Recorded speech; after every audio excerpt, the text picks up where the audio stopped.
El neoliberalismo en México resultó una transferencia fabulosa de bienes públicos a bienes privados a lo largo de 36 años. Palabras de Ana Lilia Pérez en su nuevo libro Los hijos del neoliberalismo, un mapa detallado con nombres, mecanismos y números. Hoy lo hablamos con la misma Ana Lilia Pérez, una de las periodistas imprescindibles de México.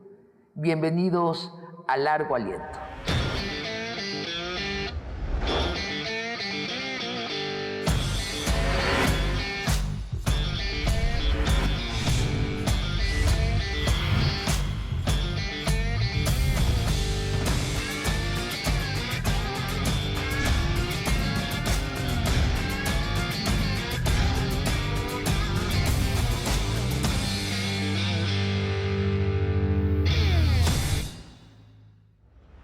Ana Lilia, primero unas preguntas rápidas para encuadrar el tema.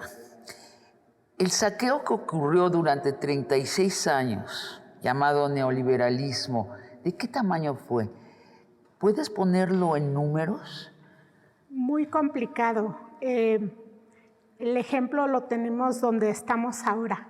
En Los Pinos. En Los Pinos, residencia oficial de la familia presidencial en turno, despacho del presidente en turno, y que en cada administración se iba remodelando y que en cada administración se hacía un manejo discrecional de bienes, de equipamientos, de materiales de suministros de los que nadie se daba cuenta. Por ejemplo, si revisas cómo fueron transitando los inventarios, no hay precisión de ello y es solo un botón de muestra. Es decir, que no existen los números del saqueo del neoliberalismo, pero estamos hablando de trillones de dólares. Y de años y años de saqueo de distinta índole en múltiples sectores. Ahora, el relato neoliberal era que México se iba a enriquecer cuando los bienes comunes fueran convertidos en bienes privados y manejados por empresarios privados porque ellos saben administrar mejor que los corruptísimos y tontísimos burócratas. ¿Se enriqueció México en esos 36 años? O te cambio la pregunta por otra que creo que es más precisa. ¿Quién sí se enriqueció en esos 36 años y quién no? Bueno, para empezar habría que recuperar aquello que decía Miguel de la Madrid cuando comenzó la ola de privatizaciones. Discursos como el que el Estado es muy obeso, hay que quitarle obesidades y lastres. Y en esa liposucción del Estado, pues se fueron entregando esos bienes de los más lucrativos a empresarios. O sea, los que sí funcionaban. Que eran altamente productivos, vamos, eran de sectores estratégicos. La muestra está en que esos mismos sectores que se le habían quitado al Estado porque eran obesidades, dicho en esos términos, pues dieron pie a que se crearan las fortunas más fabulosas, las que llegan a las revistas que cuantifican a los multimillonarios a nivel mundial. Creamos al hombre más rico del mundo, Carlos Slim, gracias a que él compró, bueno, sí compró, ¿no? Quitemos las economías, compró la telefonía mexicana. Sí, si tú revisas quiénes aparecen en las portadas, en las revistas que cuantifican esas grandes fortunas, hay dos tipos de fortunas que se vinculan a la riqueza del Estado en el caso mexicano. Uno tiene que ver con las privatizaciones, quiénes fueron los beneficiarios de esas privatizaciones, y dos, aquellos corporativos que se vinculan con contrataciones que vienen desde el Estado con la adquisición de bienes, la adquisición de servicios. Es decir, dos tipos de fortunas que están directamente vinculadas al modelo de contratación, porque en México el gobierno es el que más genera contrataciones públicas. ¿Y el mexicano medio le fue bien, mejor en el neoliberalismo económicamente? Lo que ocurrió fue que se ampliaron esas brechas de desigualdades. ¿Qué pasó con la mayor parte de la población? Bueno, aun cuando la Constitución se marcaban derechos, pues que debía garantizar, derechos mínimos que debía garantizar el Estado, que vienen de aquel modelo de constitución a partir del régimen, de todo el proceso revolucionario, todas las garantías que marcaba la Constitución, pero en la vida real no ocurría así.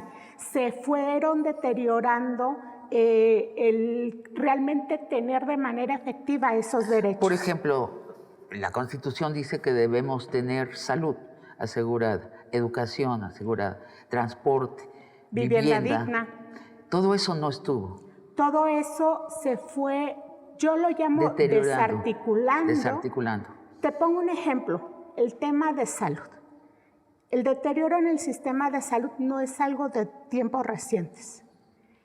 Lo que no se privatizó en esa primera oleada de privatizaciones se fue subrogando. ¿Te suena esa palabra? Sí, cómo no, pero explícala, por favor. Este modelo de subrogación, de entregar a privados, mediante mecanismos de contratación o subcontratación, aquellas funciones que debía realizar el sistema de salud pública. Sí.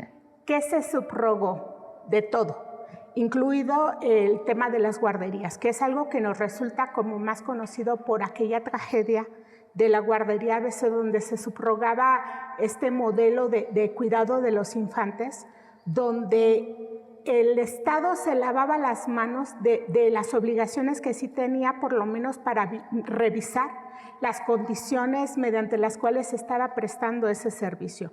Y ese modelo se fue aplicando en todas partes. Pero además era un modelo ilegal. Y ese modelo dio pie, por ejemplo, a que, aún sin modificaciones constitucionales, también se fuera desarticulando en el día a día la operación en sectores estratégicos. Te voy a preguntar puntualmente sobre 2 sectores y no más.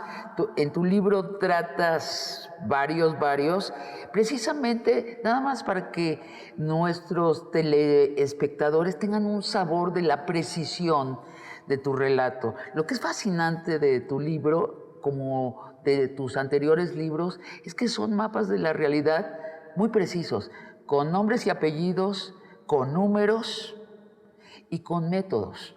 Entonces te sigo preguntando estas preguntas generales sobre el neoliberalismo. En tu libro se mezcla lo legal y lo ilegal, lo que se hizo ajustado a la teoría neoliberal y lo que fue corrupción dentro de todos estos manejos. ¿Cuánto fue política neoliberal y cuánto fue corrupción? Y te lo pregunto porque hay todavía quien dice hoy que no nos fue bien en la época neoliberal por la corrupción, que si no hubiera habido corrupción estaríamos en jauja. Bueno, mucho hay de eso. El elemento corrupción sin duda fue clave, pero no necesariamente, si le quitáramos ese elemento de corrupción, no necesariamente hubieran funcionado las cosas como se prometían. En este libro yo planteé una parte teórica para que se comprenda un poquito de dónde venían estas ideas, pero también lo conecto con dónde se estaban aplicando esas ideas antes de que en México se impusieran, se aplicaran. El caso de Chile. Que es el primer lugar. El primero y el que históricamente se fue identificando como el laboratorio del neoliberalismo en la región. ¿Y por qué era importante tocar este caso? Y el caso de Thatcher también en Europa, el caso de Reagan en Estados Unidos, porque había asesores en común, los famosos Chicago Boys, que en el caso chileno pues fueron incorporados por la dictadura de Pinochet para encargarse precisamente del gabinete hacendario y para aplicar ese tipo de políticas en plena dictadura. Y eso nos va también dando explicaciones de por qué Thatcher era tan amiga de Pinochet, y aun cuando estaba él, por ejemplo, bajo arraigo domiciliario, ya reconocido el genocidio, ya bajo un arresto que había logrado sacar adelante el juez Garzón, porque Thatcher va y le refrenda su apoyo y tomaban el té juntos. Y él le llevaba galletitas, ¿sí? Así es. ¿Qué ocurre en esos países?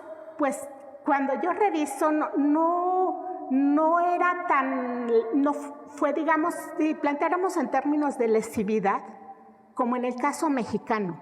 Digo, hay una distinción que tiene que ver con la manera mediante la cual se aplicaron esas políticas en México, porque desde su origen en México sí estuvo presente el factor corrupción. Y muchísimo, a cada rato, ¿no? Todo estaba... Hablas mucho de una de las figuras centrales del neoliberalismo, del contratista, ¿no? El funcionario que firma los contratos con grandes empresas nacionales o transnacionales y siempre se llevaban una propina muy grande. Sabemos que Lozoya cobraba $500,000 por platicar con él, ¿eh? No por cerrar un trato, sin nada, perdón, $50,000, nada más por el honor de presentarle un proyecto. Entonces, y además lo que se dice poco es que esta mochada que se llevaba, esta propina que se llevaba el contratista, también implicaba que iba a hacer contratos que no favorecían a México, sino favorecían al comprador. Te lo sintetizo en el modelo Odebrecht. ¿Por qué? Una empresa de origen brasileño que tiene presencia a nivel global y que crea toda una oficina de sobornos. Su oficina de operaciones estructuradas le llamaban. Totalmente, incluso en el Excel de los gastos, porque Marcelo Odebrecht era un alemán, en cuanto a llevar sus cuentas, dicen, hay una columna que se llama sobornos. Así es impresionante. Porque ¿quiénes terminaban pagando esos sobornos? ¿Quiénes? Se asumía como costo dentro de los contratos, pero te quiero precisar que ese modelo no lo trajo Odebrecht a México. Es decir, era un modelo que ya en México se aplicaba. En algún tiempo, para mis otros libros, yo platicaba mucho con ejecutivos, con empresarios de petroleras a nivel global y que planteaban, en México no hay otra manera de hacer negocios si no destinas una parte para los sobornos. Casos conocimos muchos. Bueno, yo expuse muchos de esos casos. Pero quiero agregar a esta descripción que has hecho del modelo de contratismo que se genera a partir de lo que no se privatiza, se subroga o se contrata mediante diversas modalidades. ¿Qué pasa en el nivel de mayor deterioro? ¿Qué pasa en el nivel de corrupción más alta? Dio pie al involucramiento del crimen organizado como contratista, como todo un mecanismo también para desviar recursos, como mecanismos de lavado de dinero. Por eso el tema del huachicol, por eso el tema de hacerse de gasolineras o empresas vinculadas a todo el sector energético también fue tan atractivo para grupos, cárteles de la droga y grupos del crimen organizado. Ana Lilia, tratemos someramente, pero un tema con más detalle, que conocemos los mexicanos, nos suena mucho, reconocemos de qué se trata, para que nos des con esta maqueta se pueda entender qué sucedió en los otros sectores. Pemex, hablas de que hay un proceso de varias etapas. La primera es la chatarrización o la pauperización. ¿De qué se trató eso? ¿Y en qué época? Bueno, viene de lo que no se privatizó. El gobierno priista, ¿te imaginas si hubiese planteado privatizar petróleos mexicanos? Trató, ¿no? ¿Qué hicieron? Sí. Lo fueron desmantelando de a poco. Das un ejemplo muy concreto de una... No me acuerdo si es, un lugar, una planta específica que van quitando las cosas. Primero, fueron imponiéndole ese modelo de contratación, de subcontratación y que, insisto, en este tema, en este mecanismo del deterioro al máximo, llega hasta el involucramiento del crimen organizado. En la parte cotidiana, la parte operativa, la mayor parte de funciones se fue dejando en manos de privados, y esto es algo que documenté ampliamente en mis otros libros. En el Cártel Negro. En el Cártel Negro, en Pemex RIP, en Camisas Azules, Manos Negras, el saqueo de Pemex desde Los Pinos. Es decir, se va documentando. O sea, pero creo que narras una plataforma que le van quitando concretamente el piso, Así es, las allá paredes, voy. las ventanas. Allá voy.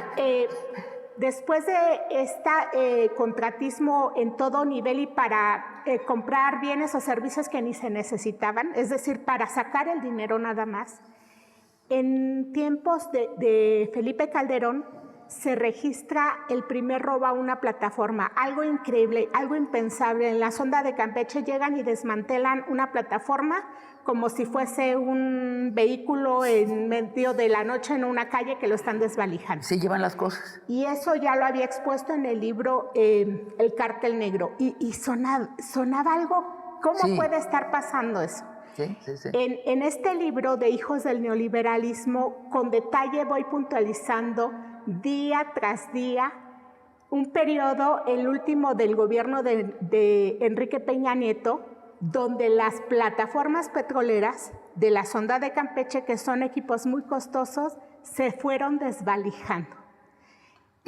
¿Y lo vendían a otra parte? Se ¿o creó qué? un mercado irregular. Ok.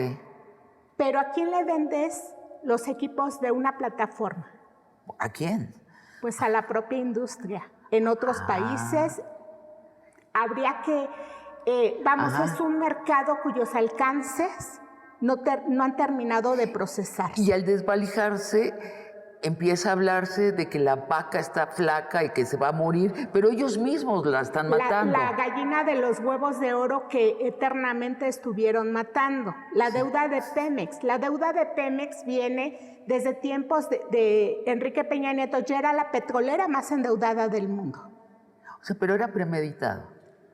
Completamente porque se estaba creando negocios de particulares. Vamos, si hacemos un mapeo de los directivos de Pemex, cómo aplicaban esta famosa puerta giratoria para crear empresas que le vendían servicios a Pemex y que le suministraban todo tipo de supuestos bienes que a veces ni siquiera existían, pero se diseñaron muchos mecanismos para estar saqueando a la principal empresa paraestatal de este país. Y esto fue por muchos años. El tema del sindicato,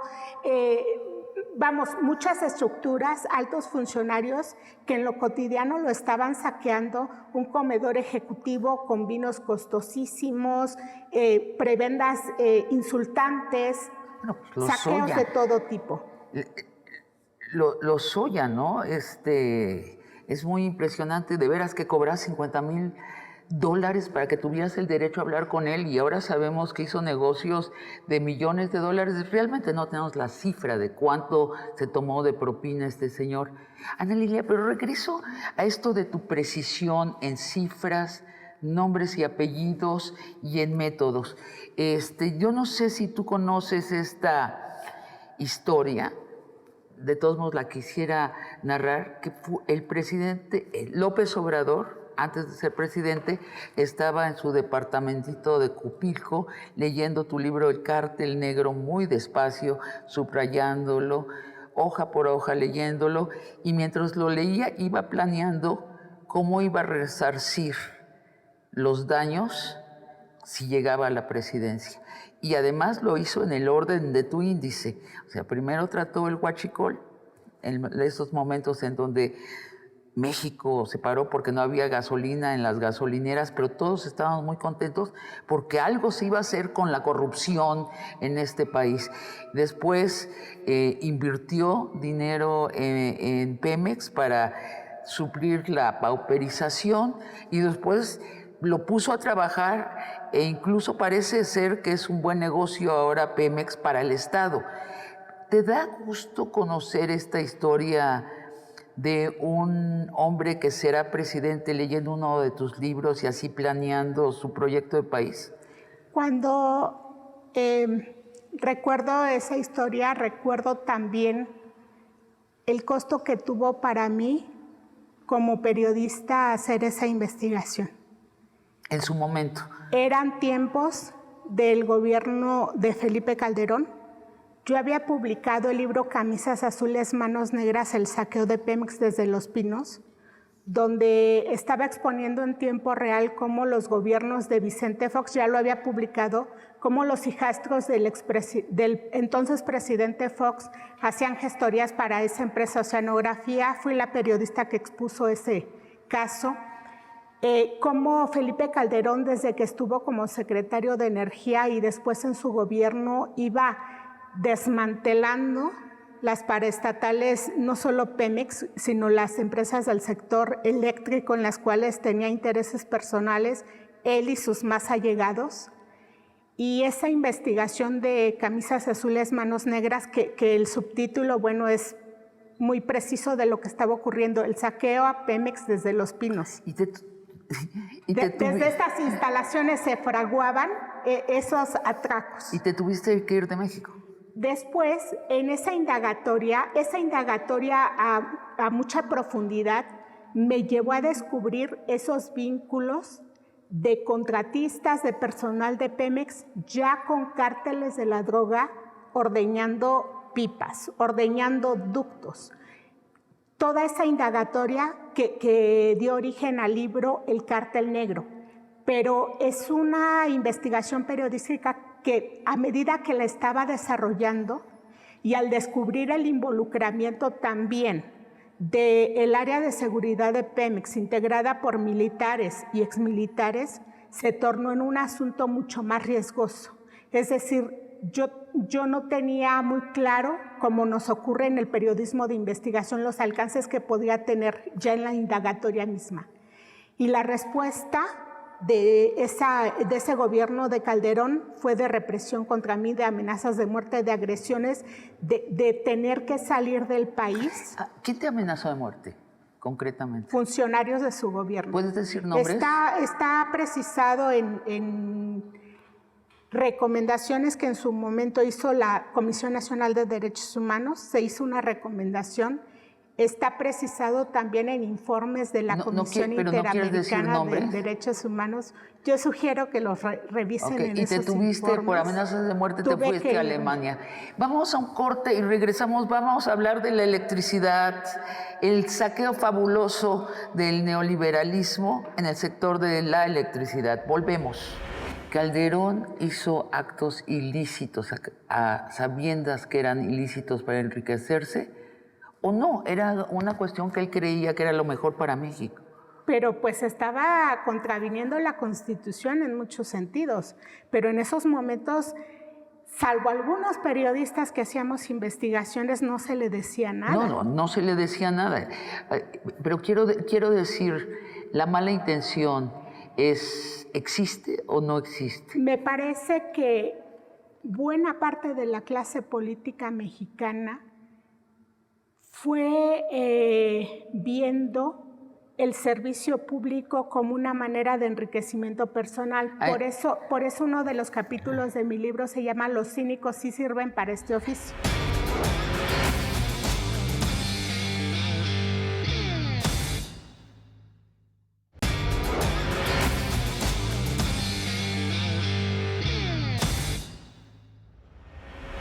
Ana Lilia, estás hablando de un México en donde existía un entramado de gobierno y oculto un entramado de saqueo durante 36 años. Te pregunto sobre el sector eléctrico. La Comisión Federal de Electricidad la quisieron mucho desarmar, ¿verdad? Totalmente. Alcanzaron a extinguir Luz y Fuerza del Centro y volvemos a aquel periodo donde Felipe Calderón entró como secretario de Energía.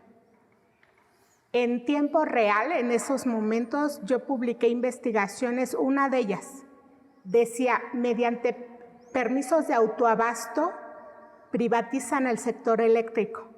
Y es lo que estaba ocurriendo.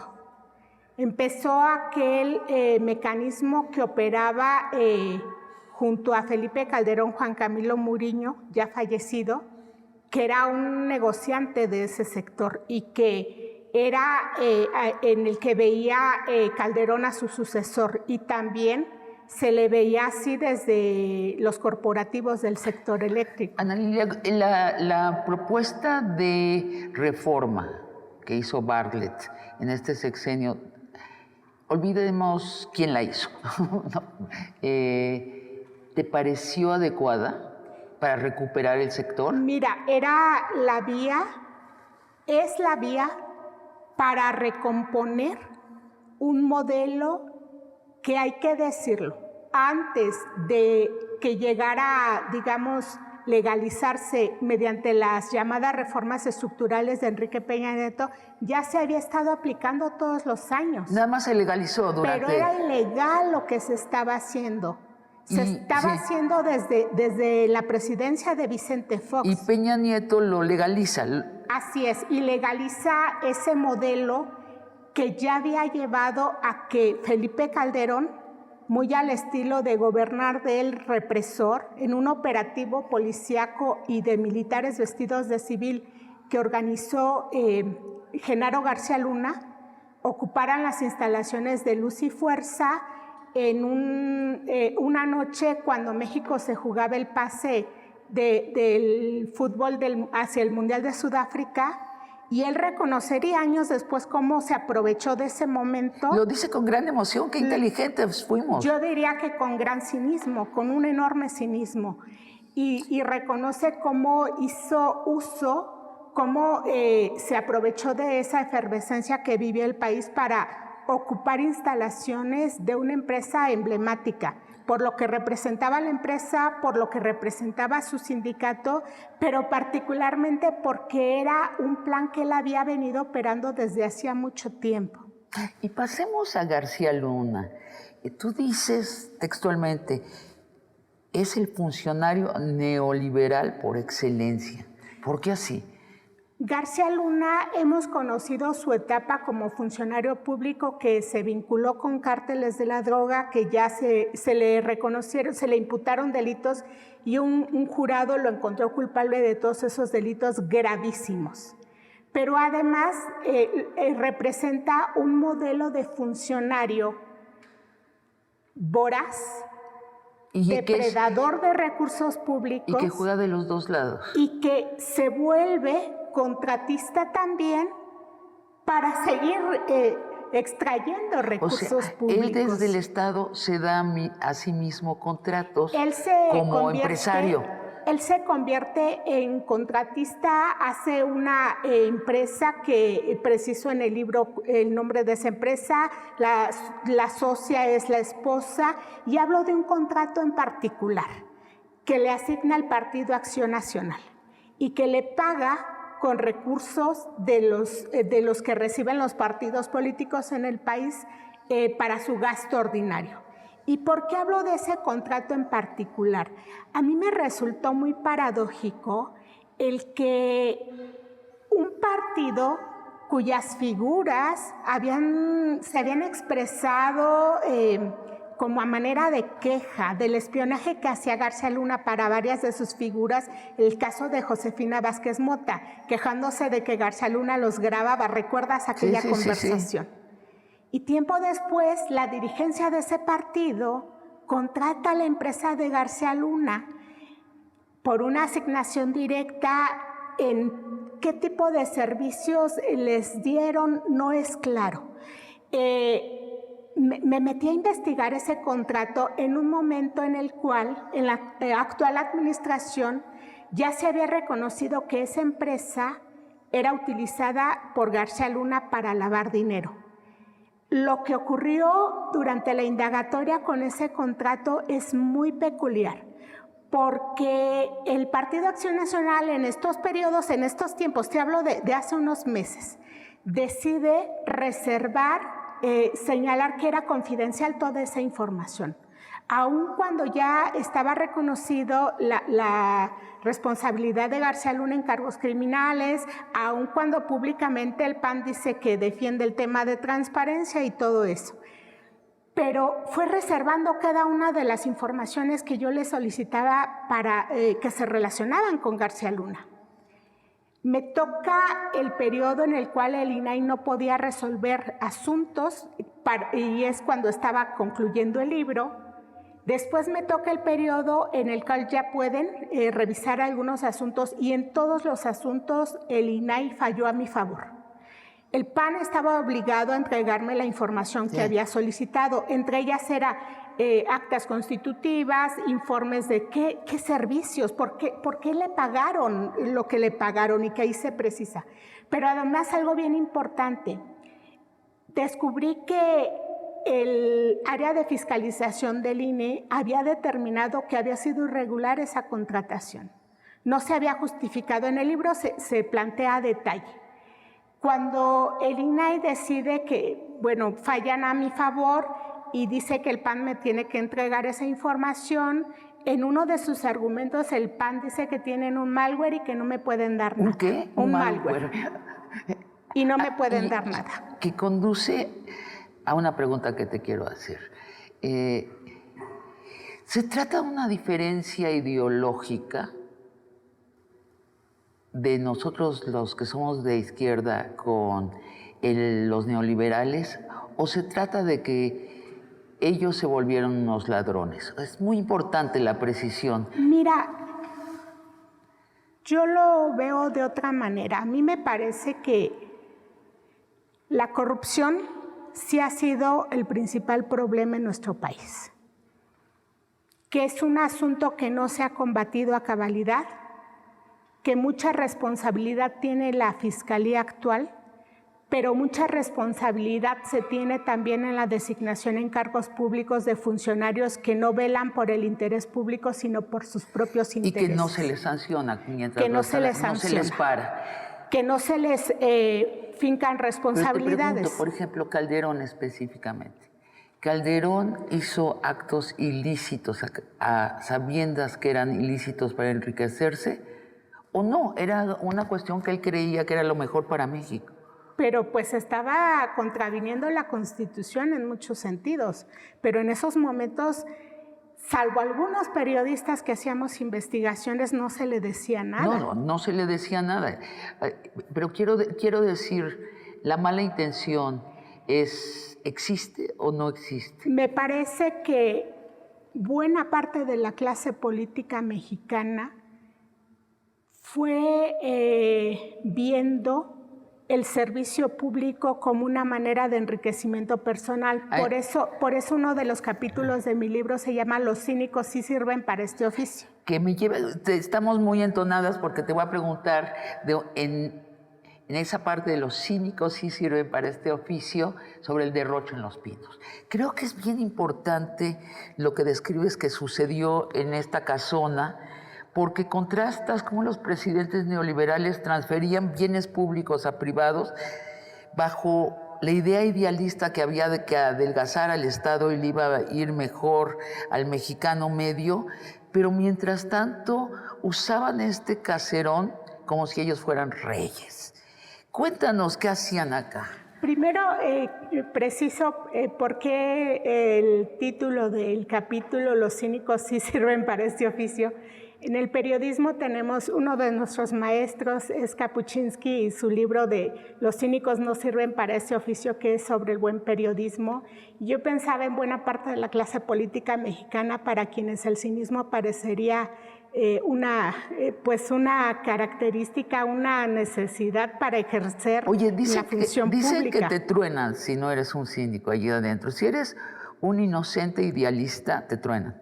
Pero entonces no hablemos de idealismo, sino de las responsabilidades que se tienen como funcionario público, que desde mi punto de vista precisamente se perdió la esencia del servicio público, porque insisto en esta idea de cómo se fue deteriorando el servicio público para convertirse en un trampolín para el enriquecimiento personal. Se naturalizó todo eso, como se naturalizó que al mismo tiempo en el cual se iba desarticulando, se iban entregando las empresas del Estado. Yo no creo que por idealismo en el caso mexicano, por ideas erróneas de que eso generaría ¿Crees que es cínico, beneficio. Que fue cínico? Para mí fue cínico y fue corrupto. Mira, cuando llega el gobierno de la Madrid, hablaba de la renovación moral, te acordarás de eso. cómo se vivía aquí en Los Pinos. Es lo que te iba a preguntar. Descríbenos qué hacían en este gran salón, por ejemplo. Bueno, pues era el despacho presidencial desde donde se armaban todos los enjuagues, pero las familias de los expresidentes, las familias que aquí habitaban, que hacían uso de estas infraestructuras, que tenían un Estado Mayor presidencial a su servicio, sí, que lo usaban para cuidarles las borracheras que se pagaban también con dinero público. Eso es Calderón. Y muchos, que hacían uso de las aeronaves para llevar a los amiguitos y a la farándula. Vamos, sí, depende. De la familia presidencial era el tipo de allegados que tenían, pero había algo en común, el derroche de recursos públicos. Y yo recupero en este libro una conversación que dan dos asiduos visitantes a Los Pinos, que eran amigos de los de la Madrid y que hablan en términos muy claros de cómo se embriagaban, cómo hacían uso de las casas de descanso que se tenían en para del país, para los presidentes y su familia.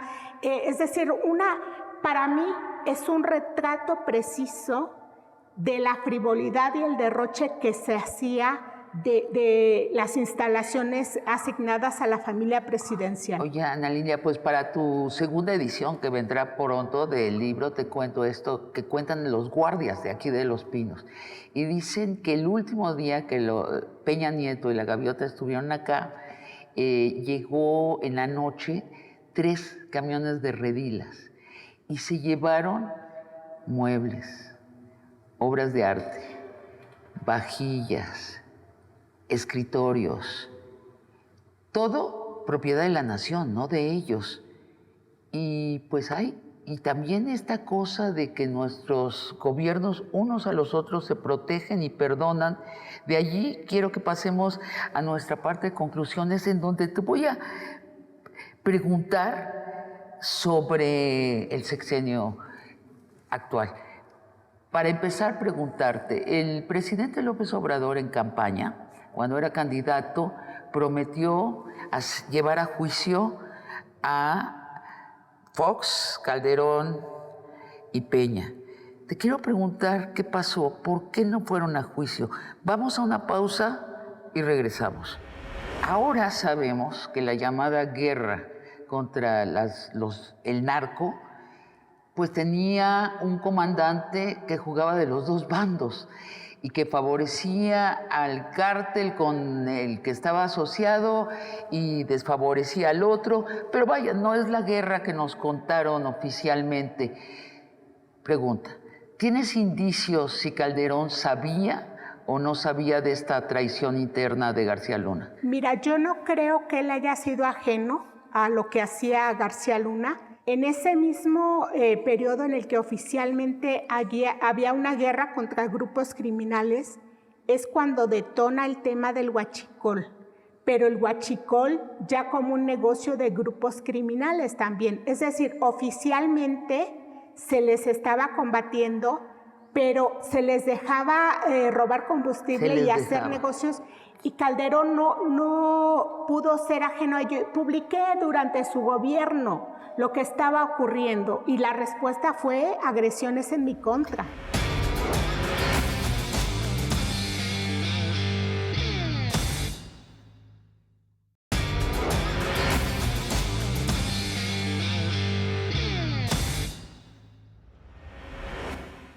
Ana Lilia, empecemos primero por lo que nos deben estos presidentes.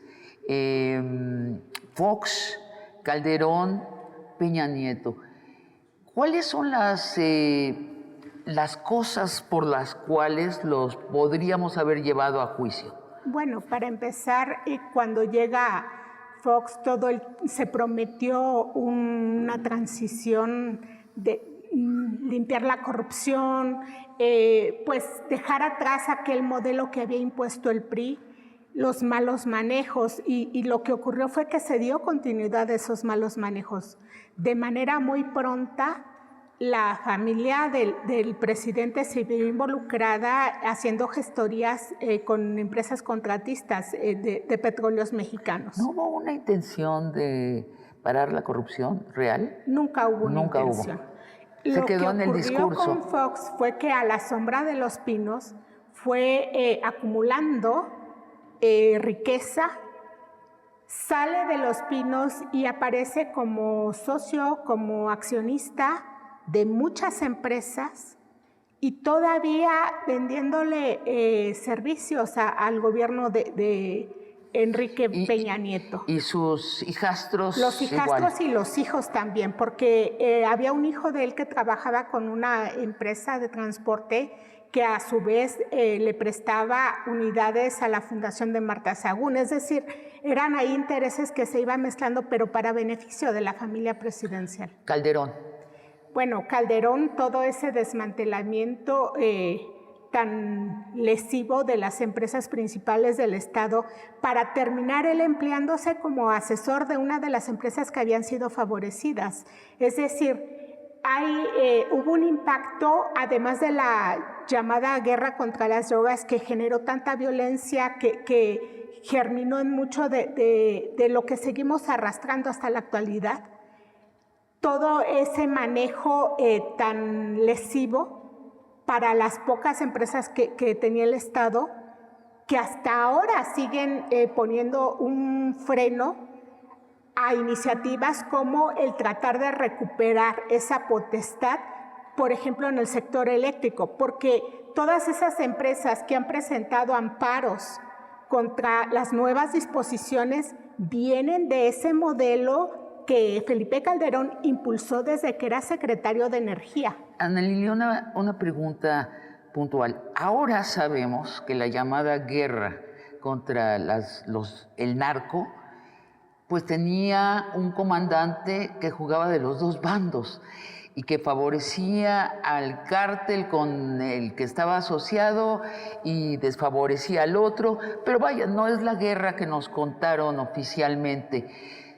Pregunta, ¿tienes indicios si Calderón sabía o no sabía de esta traición interna de García Luna? Mira, yo no creo que él haya sido ajeno a lo que hacía García Luna, pero te voy a plantear también lo que ocurrió en el sector energético, porque pude documentarlo. En ese mismo periodo en el que oficialmente había una guerra contra grupos criminales, es cuando detona el tema del huachicol, pero el huachicol ya como un negocio de grupos criminales también. Es decir, oficialmente se les estaba combatiendo, pero se les dejaba robar combustible y hacer negocios, incluso a nivel internacional. ¿Sabes qué hacían los grupos, los cárteles de la droga? En algún periodo, en ese periodo, para ellos decían que era más lucrativo el negocio del huachicol que la venta de drogas, porque incluso tenían como clientes a petroleras estadounidenses a las que les llevaban el combustible que le robaban a Pemex. Y Calderón no pudo ser ajeno a ello. Publiqué durante su gobierno lo que estaba ocurriendo y la respuesta fue agresiones en mi contra. Peña. Bueno, la llegada del nuevo PRI. Tú lo llamaste el banquete de la plutocracia, esa época. Sí, ¿qué hace Peña Nieto? Bueno, todos recordamos aquella campaña que se le planteaba como el Salvador de México, aquellas reformas estructurales que no eran sino la continuidad de la imposición de estas políticas mediante las cuales se quería terminar de desarticular al Estado, se quería seguir imponiendo estas medidas tan lesivas que resultaron un fracaso. Te pongo un ejemplo con la llamada Cruzada Nacional contra el Hambre, que era su programa estelar, que se destinaron muchos recursos y que terminó en un fracaso.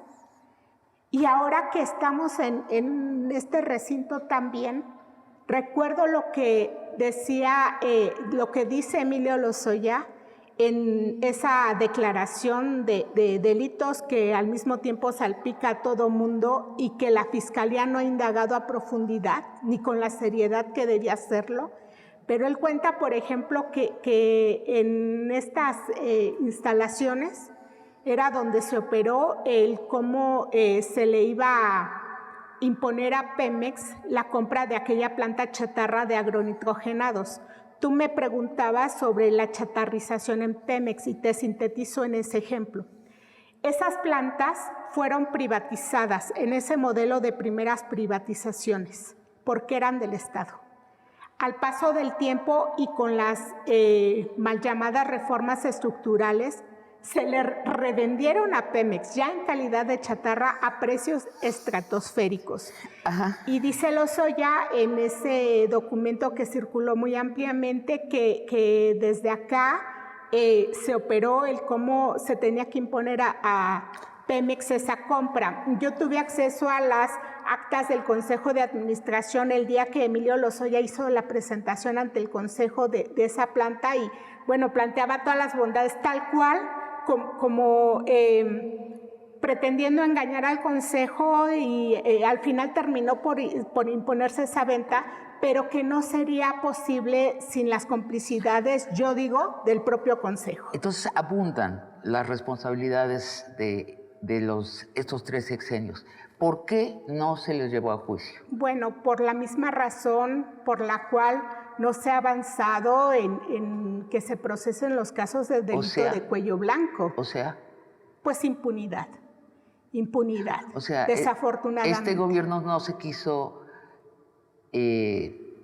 no quiso pagar los costos políticos que tendrían eso. Bueno, ahora se dice mucho, bueno, la Fiscalía es autónoma. Creo que ahí está un nivel de responsabilidad enorme. Por primera vez se tiene una fiscalía que además va a ser transeccional, el fiscal, que no ha hecho un buen trabajo. No ha hecho nada. No ha hecho nada y yo pongo el énfasis en el delito de cuello blanco. Mucho se habla del narco, del delincuente que trae un arma y que asalta, que hace una incursión evidentemente criminal. Pero el delito de cuello blanco ha saqueado recursos sin necesidad de... Ese es nuestro problema en México. Y lo ha sido históricamente. Ana Lilia, tenemos 3 minutos, pero no quiero cerrar esta conversación sin preguntar del fraude de Segalmex. Es una gran desilusión porque sucede en tiempos de la 4T en que se suponía que ya no se iban a saquear a las empresas públicas. Te pido que nos lleves a una descripción de qué es Segalmex. Cuando el presidente propone recuperar ese modelo de empresas públicas, también parte de las empresas que fueron privatizadas tenían que ver con las de producción del agro, suministros, que en eso conjunta este nuevo modelo de Segalmex de aglutinar empresas del Estado que van a impulsar también parte del campo, de los pequeños productores. Pero el presidente designa a un funcionario que ya tenía una historia que no había sido una buena historia. ¿Cómo se llama? Pues Ignacio Valle. Ignacio Valle, que además... Priista. Priista y vinculado en algún tiempo en aquella CONASUPO, donde Raúl Salinas se le reconoció por sus malos manejos. Y ahora sabemos que el señor Ovalle, para no ser infiel a su propia biografía, hizo un fraude. Bueno, ¿de qué tamaño? En el libro cuento esa historia de Ovalle antes de ser designado como al frente de Segalmex, que para esta administración era un área estratégica. ¿De qué tamaño los malos manejos todavía no terminan de cuantificarse? Pero estamos en los miles de millones de pesos. Sí, pero además, cuando revisas las auditorías que se han hecho sobre el qué ocurrió ahí, como yo las revisé, y que son públicas, además una parte de esas auditorías, encuentras mecanismos del modelo de operaciones, del modelo de entramado mediante el cual en otros periodos se operaron también desvíos de recursos. O sea, por eso resulta tan preocupante, sí, porque se repitieron esos mecanismos. Ahora, pregunta puntual. Ovalle ha sido juzgado ya por corrupción, ha restituido ya lo robado y está preso, ¿cierto? ¿De qué país me estás hablando? Creo que de Noruega. No, ninguna de estas cosas. Ni está preso, ni ha sido restituido lo robado, ni está juzgado. Se le designó en otro cargo. En otro cargo también del Estado. ¿Por qué, Ana Lilia? Bueno, el presidente tendría que darnos esa respuesta. La verdad es que ese caso es clave para mostrar un compromiso real de combate a la corrupción.